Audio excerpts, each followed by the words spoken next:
वो है नीलगिरी पर्वत।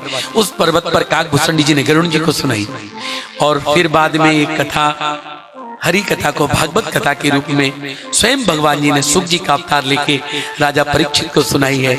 आज के परीक्षित जी बैठे हैं भैया, जिन्होंने आपने आके व्यासपीठ का पूजन किया। इनके माध्यम से आप सबको यहाँ तो संख्या बहुत है। हम महाराज जी से कह रहे थे 10 संख्या भी शुरू में समय हो जाएगी, हम कथा शुरू कर देंगे। यहाँ तो सैकड़ों लोग बैठे हैं। तो आइए हम कथा में प्रवेश करते हैं। और उससे पहले गौवंदना, और गौवंदना के बाद गैया मैया अपनी करुण कथा भगवान शिव को कैसे सुनाती है, हम उस ओर चलेंगे। बोलो गैया मैया की जय।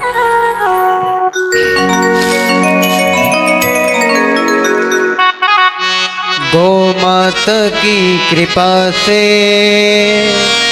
सब काम हो रहा है, की कृपा से सब काम हो रहा है। गैया मैया मेरा नाम हो रहा है। गौ माता की कृपा से सब काम हो रहा है। गौ माता की कृपा से सब काम हो रहा है। करती हो गैया मैया मेरा नाम हो रहा है। करती हो गैया मैया मेरा नाम हो रहा है। गौ माता की कृपा से सब काम हो रहा है। गौ माता की कृपा से सब काम हो रहा है। जय जय बोली गैया मैया की जय हो।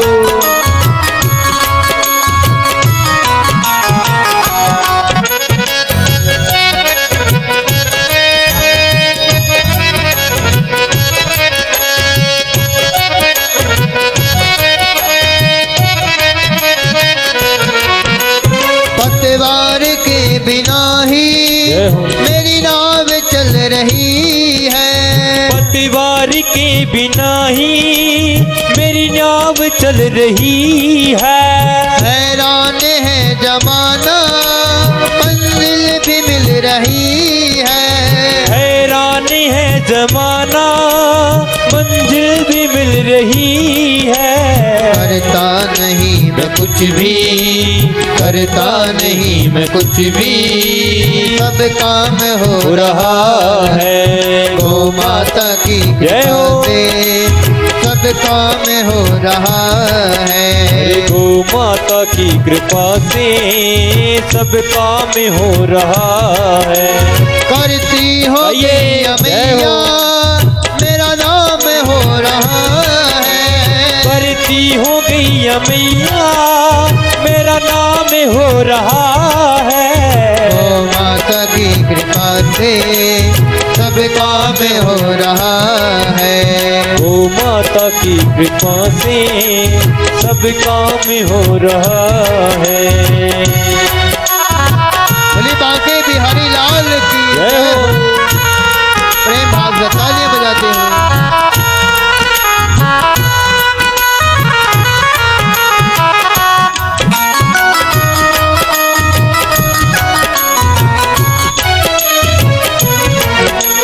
तुम साथी हो जो मेरे, किस चीज की कमी है। तुम साथ हो जो मेरे, किस चीज की कमी है। किसी और चीज की अब दरकार ही नहीं है। किसी और चीज की अब दरकार भी नहीं है। तेरे साथ से गुलाम अब, तेरे साथ से गुलाम अब गुल्फा में हो रहा है। गौ माता की कृपा से सब काम हो रहा है। गौ माता की कृपा से सब काम हो रहा है। करती हो गैया मैया मेरा नाम हो रहा है। की हो गैया मैया मेरा नाम हो रहा है। गौ माता की कृपा से सब काम हो रहा है।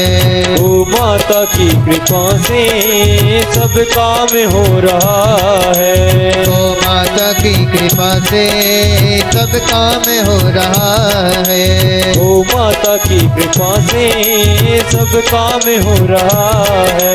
गौ माता की कृपा से सब काम हो रहा है। बोली गैया मैया की जय हो। बांके बिहारी लाल जय हो। ठाकुर जी के चरणों में अगर याद है ना, देखो हम बड़े भजन गाते हैं, मीरा जैसी लगन लगा दे, सबरी मैया का चरित्र का जो मीरा को प्राप्त हुई, सबरी को प्राप्त हुई, जो भरत को प्राप्त हुई, सीता राम चरण रति मोरे अनुदिन बढ़ऊं अनुग्रह ते, जय विधिनाथ होय हित मोरा करूं सुवेग। ध्रुव प्रहलाद सबसे पहली निष्ठा हम तब ठाकुर जी को बुलाएंगे फिर, क्योंकि अभी आपसे 2 प्रश्न भी पूछने फिर कथा प्रारंभ करेंगे। वैसे तो 3 दिन चाहिए गो कथा करने में, 1 दिन में ही कथा करनी है, तो थोड़ा थोड़ा करेंगे, 7वां अध्याय करेंगे। 4 निष्ठाएं चाहिए ठाकुर जी के चरणों में रति प्रदान, उनकी कृपा से हमें मिले। पहली निष्ठा गौ सेवा, बोलो सारे पहली निष्ठा।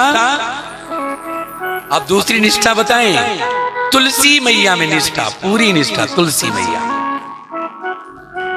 अच्छा, किस किस के घर में तुलसी है? हाथ खड़ा करो। वाह, ऐसे खड़ा करो ना, बहुत अच्छा। ऐसे दोबारा खड़ा, ऐसे हिलाओ जरा, बहुत अच्छा। नंबर 1 पे निष्ठा जागृत है। गौ सेवा कौन करता है रोज? थोड़े चरण दबाना, उनके पीठ पर हाथ फेरना, उनको चारा डालना, उनको गुड़ खिलाना। अब हम बात बोलेंगे तो ज्यादा लोग हाथ खड़े कर देंगे। पहली रोटी कौन कौन निकालता है? हाथ खड़ा करो। अरे वाह, महाराज जी ठीक कह रहे थे, जरा दोबारा हाथ खड़ा करना। 3-4 हाथ खड़े नहीं हुए, गड़बड़ है मामला। वो बहनें पता है क्या करती? पहली रोटी पति को खिला देती है, बेचारे गाय बन जाता है। वो देखो हंस रहे हैं सब। वो पहली रोटी गौ माता की जगह अपने पति को खिला देती है, बेचारा गाय बन जाता है। तो पहली रोटी, आवाज नहीं आई, पहली रोटी तो गौ सेवा पहली निष्ठा। दूसरी तुलसी मैया में निष्ठा, वही परम सती वृंदा है। भगवान विष्णु के आशीर्वाद से वही तुलसी के रूप में आ जाए और कहा तेरे बगैर भोग स्वीकार करने वाला नहीं। और वृंदा ने श्राप दिया था, जाओ तुम पत्थर हो जाओ, क्योंकि भगवान ने छल करके भगवान शिव से उनकी समाप्ति का बहुत सतित्व भंग कर रहा था जलंधर। एक कलप तरु देख दुखारे सरर समर जलंधर सन सवारे। इस एक चौपाई पे 9 दिन कथा की थी जलंधर में, 9 दिन एक ही चौपाई।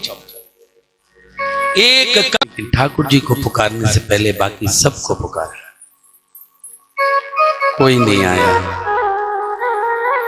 ठाकुर जी को हृदय से पुकारा, एक क्षण देर नहीं करी। आओ आज हम सब कहें ठाकुर जी से, बंसी बहुत बज गई, रास बहुत किया, महारास किया। आज मेरे गौ गोपाल तुम्हारे सुदर्शन चक्र की जरूरत है। आज मेरी माँ पे बहुत कुठार, जिसकी एक ऋचा गायन करती है ऋग्वेद में, गावो विश्वस्व मातरा, गाय विश्व की माँ है।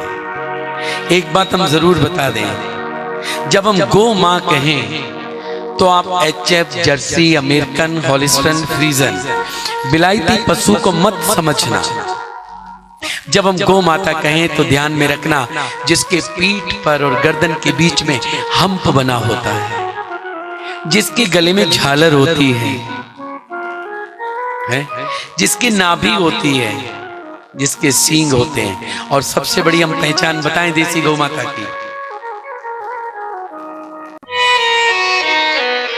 उसी गाय को मेरे ठाकुर जी कहते, मेरे आगे, मेरे पीछे, मेरे दाएं, मेरे बाएं, चारों तरफ मेरी माँ हो, बीच में मैं उनको बंसी सुनाता हूं, वो गौ माता है।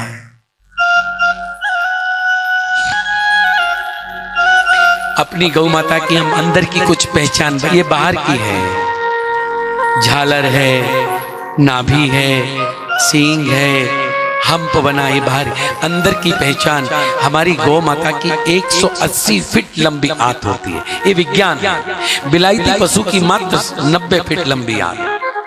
अपनी गौ माता के 4 पेट हैं, बिलायती पशु के 3 पेट हैं। और चौथे पेट का काम हमारे वैज्ञानिक बताते हैं, कोई अगर जहरीली वस्तु चली जाए तो गौ माता अपने चौथे पेट में रखती है। वो ना दूध में जाने देती है, ना गोबर में जाने देती है, ना गोमूत्र में जाने देती है। ये हमारा विज्ञान है, ये हमारी माँ है। वो अपने पास संभाल के रखती है, उसको डाइल्यूट करती है, उसको समाप्त करती है। उधर जाएगा, कभी उसकी लात खाएगा, फिर कहीं जाके अपनी माँ के पास पहुंचे। हमारी गौ माता की और एक बहुत बड़ी पहचान है, हमारी गौ माता मई जून के महीने में भी 10 घंटे धूप में खड़ी रह सकती है। बिलायती पशु, उसके लिए कूलर चाहिए, पंखा चाहिए, ये पहचान है।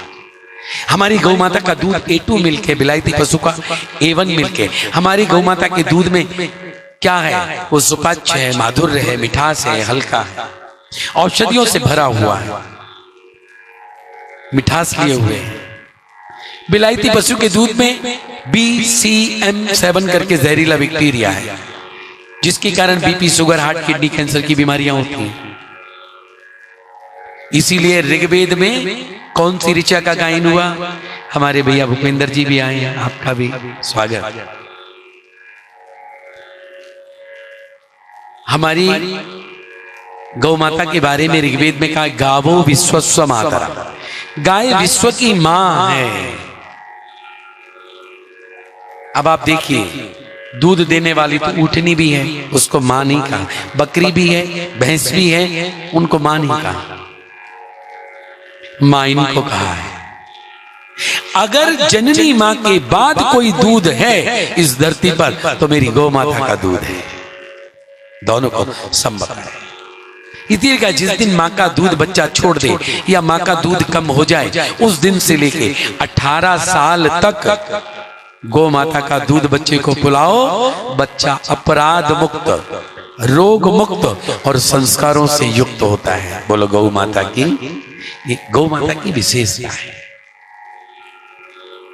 84 लाख योनियां हैं, 64 लाख योनि हमारे ग्रंथों के अनुसार बच्चों को जन्म देती है, संतति प्रदान करती है। 20 लाख जड़बत हैं, खड़ी रहती है। इन 64 लाख में बकरी का बच्चा जन्म लेगा तो में आएगा, गधी का बच्चा हिरन आएगा, बिल्ली का बच्चा म्याऊं म्याऊं करेगा।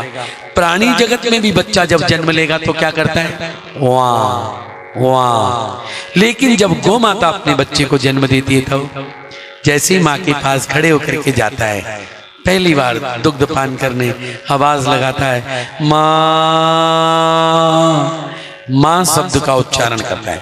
और सृष्टि में प्रथम बार ये जो माँ शब्द है गाय से आया है। बोलो गौ माता की, प्रथम बार इस सृष्टि में माँ शब्द गौ माता से आया। ये माँ शब्द बहुत पवित्र है। ये माँ शब्द बहुत ही है, इतना छोटा। माँ के बारे में थोड़ी बात कर लें। माँ यानी गौ माँ, धरती माँ, तुलसी माँ, गंगा माँ और जननी। 5 बहुत सुंदर। ब्रह्मा जी ने तो इन सबकी व्याख्या की बात कह दिया, मेरे शब्दों से भी परे है। माँ शब्द की व्याख्या मैं भी नहीं कर सकता, ब्रह्मा जी ने कहा। आज हम थोड़ा प्रयत्न करेंगे भाव को समझना, एक एक शब्द को समझना। केवल माताएं नहीं, ये लोग इनसे भी ज्यादा समझना। काना रे तू राधा बन जा, भूल पुरुष का मान रे, कब होगा तुझको राधा की पीड़ा का अनुमान रे। कहते मथुरा से गोकुल की दूरी कितनी? हम पूछते हैं तो बहनें कह देती, कौन कौन गए मथुरा, वृंदावन, नंदगांव, गोकुल, बरसाना, मोरकुटी? हाथ खड़ा करो जरा, कम से कम मथुरा वृंदावन कौन कौन गए? हाथ खड़ा करो। अच्छी संख्या है। तो कह देती महाराज जी 15 किलोमीटर, लेकिन हम कह देते इतनी है, 8 इंच। किस किस की समझ में आया बताइए? मथुरा से गोकुल की दूरी कितनी? जननी की कोख से माँ की गोद जितनी। समझ में आ गया? मथुरा से गोकुल की ठाकुर जी की जननी कौन है? देव की मैया। और माँ कौन है? तो मथुरा से गोकुल की दूरी कितनी? जननी की कोख से माँ की गोद जितनी। दूसरा, जिंदगी से मौत का फासला कितना? जय हो, जय हो। कहते हैं माँ की गोद से शमशान भूमि जितना। आज एक एक शब्द नोट करना, अगर ये समझ में आ गया तो हम कहेंगे महाराज जी आज कथा सार्थक हो गई। सफल नहीं, सार्थक हो गई। केवल माँ के बारे में। मथुरा से गोकुल की दूरी कितनी? जननी की कोख से माँ की गोद जितनी। जिंदगी से मौत का फासला कितना? माँ की गोद से शमशान भूमि जितना। कहते जन्म और जीवन के मध्य है माँ, जन्म और जीवन के मध्य है माँ। माँ को किसने रचा है? कहते माँ रची नहीं जाती, माँ तो हम जैसों को, इन जैसों को रचती है। माँ ना जन्मती है ना मरती है। माँ जीवन मरण के बंधन से मुक्त होती है।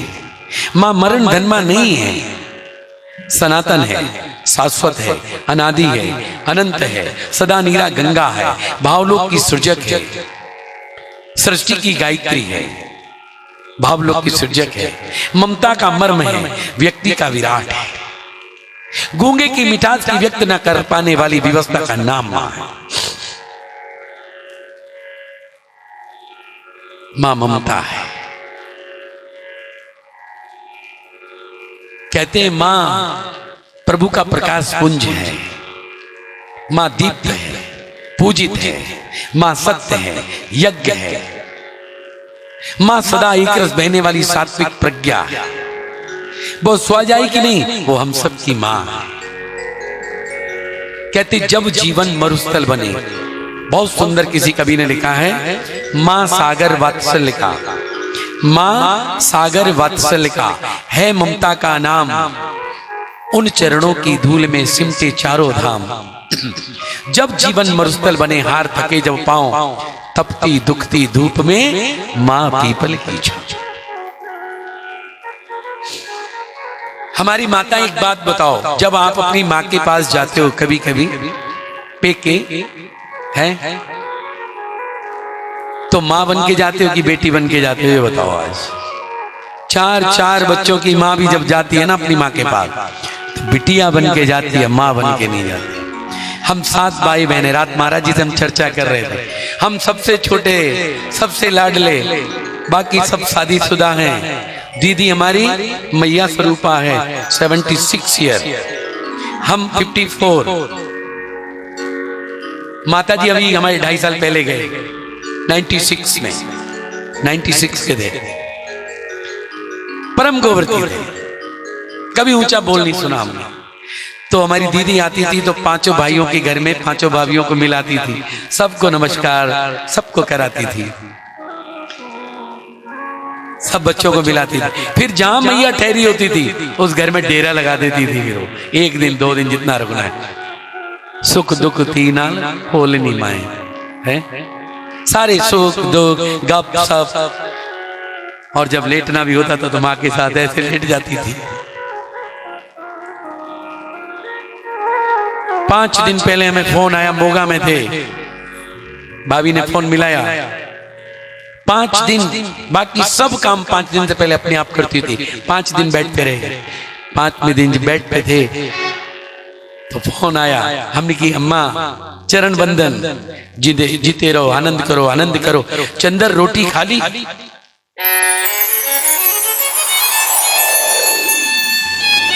ये पूछने वाली से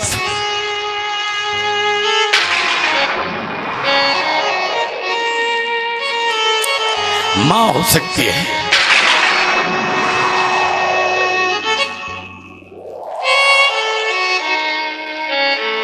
पत्नी भी नहीं हो सकती, वो मां।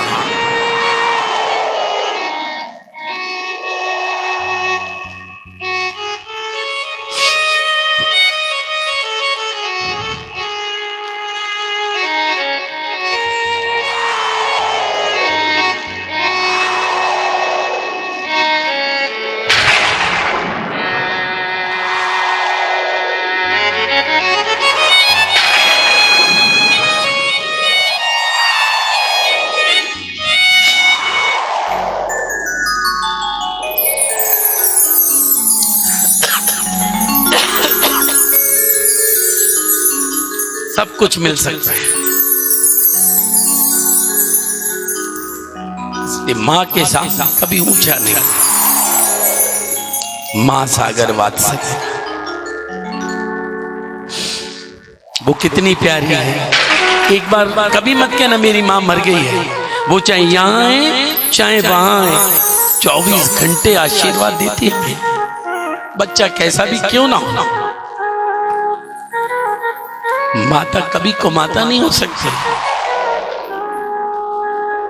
वो कितनी प्यारी है, कितनी भोली है। एक बार हम सब ये पूज्य गौ माता और अपनी जननी माता इसके श्री चरणों में एक बार अपनी अपनी हाजिरी लगाओ। तू कितनी भोली है, तू कितनी प्यारी है, ओ माँ आई।